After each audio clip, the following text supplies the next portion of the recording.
সাবুদানা দিয়ে বানাবো রসমালাই। তো প্রথমে সাবুদানাটাকে ঢেলে নিচ্ছি, ঢেলে ভালো করে জলে ওয়াশ করে নেবো। বড় দানা সাবুটা হলে ভালো হয়, তো তার জন্য আমি বড় দানা সাবুটাই নিয়েছি। তো দেখো আমি 3 বারের মতন আমি সাবুদানাটাকে একটু ধুয়ে নিয়েছি। ধুয়ে এখন এটাকে আমি 15 থেকে 20 মিনিটের জন্য ঢেকে রেখে দেবো। তো অবশেষে সাবুটাকে আমি হাত দিয়ে গুলিয়েছি। মিক্সিতে করতে গেছি, মিক্সি আমার পুরো নষ্ট হয়ে গেছে, হয়নি। তো এখন এটাকে হাত দিয়ে পুরো চটকে চটকে আমি এটাকে করেছি। তো চলো এটাকে এখন ছোট ছোট বলস বানাই। দেখো এখানে আমি সব সাবুদানাগুলো বলস বানিয়ে নিয়েছি, এরকম গোল গোল ছোট ছোট করে।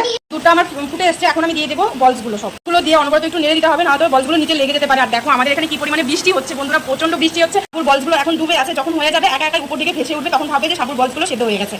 দেখো বলসগুলো এখন উপর দিকে ভেসে উঠেছে, তার মানে বলসগুলো এখন হয়ে গেছে। তো দুধটাকে জাল করে এখন আমি পুরো ঘন করে নেব। একটু মিল্ক মেড অ্যাড করব।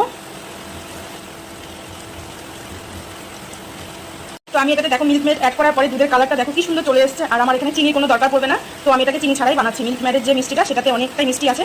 তো দেখো এটাকে এখন আরেকটু জাল করে দুধটাকে ঘন করে তারপর নামিয়ে নেবো। ফাইনালি বন্ধুরা দেখো আমার মানে কি বলবো, এত সুন্দর হয়েছে, জানি না খেতে কেমন হবে। আর বলসগুলো এত নরম হয়েছে, ভাবতেও পারছি না এটা দিয়ে। তো যাই হোক, কেমন লাগলো আমার রেসিপিটা অবশ্যই সবাই একটু কমেন্ট করে জানাবে। ভালো লাগলে একটু লাইক কমেন্ট শেয়ার করে পাশে থেকে চলো টাটা।